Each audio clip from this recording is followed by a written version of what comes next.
నమస్కారం గురుగారు. సూర్యోస్మితల్లి. గురుగారు, పంచారామాలు అనే పేరు కూడా మనం విన్నాం. అసలు పంచారామాలు అనే పేరు ఆ 5 ప్రదేశాలకు ఎందుకు వచ్చింది? ఆ 5 ప్రదేశాల విశిష్టత ఏమిటి? మనకి పంచభూతాలు ఉన్నాయి కదమ్మా. పంచభూతాలు అంటే 5 దెయ్యాలని కాదు, మనం మన శరీరంలో మనల్ని నడిపిస్తున్నటువంటి, ప్రకృతిని నడిపిస్తున్నటువంటి సకల చరాచర జగత్తులో ఉన్నటువంటి 5 శక్తులు పంచ ఆరామాలు అంటే మనకి దగ్గరగా ఉన్నాయి. పంచారామాలు అంటే మనకి ఆరామము ఒక క్షేత్రంగా అభివర్ణించబడింది. పరమేశ్వరుడి తత్వం సర్వాంతర్యామి ఉన్నాడు, ఆయనే సర్వము అయి మొత్తం ఉన్నాడు, స్ప్రెడ్ అయి ఉన్నాడు, ఆయనకి ఆది అంతము లేదు. అలాంటి ఆ మూర్తి తనకంటూ ఒక రూపాన్ని తీసుకొచ్చి ఒక క్షేత్రంగా మనకి వెలియడం జరిగింది. అంటే ఒక శివలింగాన్ని ఒక జరిగినటువంటి మనం పురాణ కథల్లోకి వెళితే ముక్కలవుతుంది ఒక సమయంలో. ఆ ముక్కలైనటువంటి ముక్కలు 5 క్షేత్రాల్లో పడతాయి. అవి అలా పడి అటు కిందకి ప్రయాణం చేస్తుంటే ఇటు పైకి ప్రయాణం చేస్తూ ఉంటాయి. అలాంటి ఎదుగుతున్నటువంటి క్షణంలో మళ్ళీ ఆ స్వామిని అందుకోవడం కష్టం.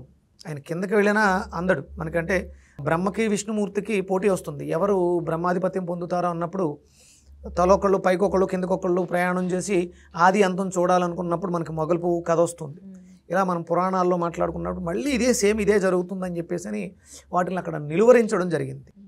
అందులో ఈ 5 ప్రదేశాలలో పంచ ఆరామాలు అంటే శక్తి అద్భుతంగా ఉన్నటువంటి క్షేత్రాలు అవి. అమరావతి, గుంటూరు దగ్గర ఉన్నటువంటి అమరావతి మనకి ప్రధానమైనటువంటి క్షేత్రం. అలాగే చివరిది ద్రాక్షారామం. ఈ రెండిట్ల మధ్య అద్భుతమైనటువంటి దైవ సంఘర్షణకు సంబంధించినటువంటి శక్తి ఏర్పడింది. వీటిని మనకి ఆ రకంగా తీసుకొచ్చారు. ఇక పాలకొల్లు, భీమవరం అవి మీకు చాలా చిన్నగా ఉంటాయి. బాగా పెద్దగా పెరిగినటువంటి శివక్షేత్రాలు ఏంటి అంటే అమరావతి చాలా పెద్దగా ఉంటుంది, ద్రాక్షారామ కూడా మూర్తి చాలా పైకి ఉండేవారు. ఇప్పుడే దాన్ని మనం అభిషేకాలు చేయడం ద్వారా చెడిపోయినటువంటి ఆవు పాలు పోయడం ద్వారా అభిషేకాలు అధికంగా కెమికల్స్తో చేయడం వల్ల అవి జీర్ణావస్థకి వచ్చేసినాయి. వాటిని ప్రస్తుతానికి అభిషేకాలు ఆపి వెండి తొడుగులతో కాపాడుతూ ఉన్నారు.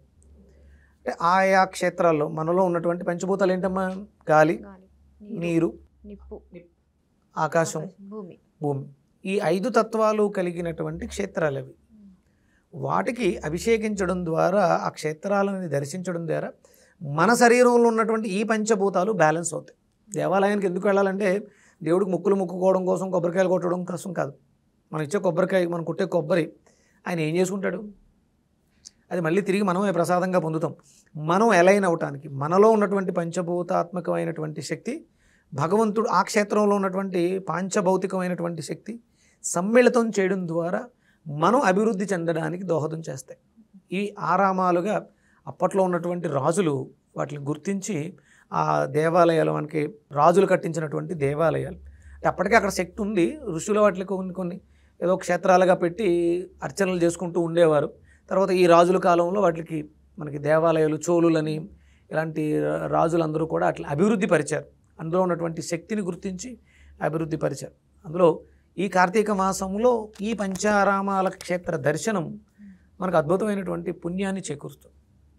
నదీ స్నానం చేయటం ఒకటి, క్షేత్రం యొక్క దర్శనం చేసుకోవటం ఒకటి.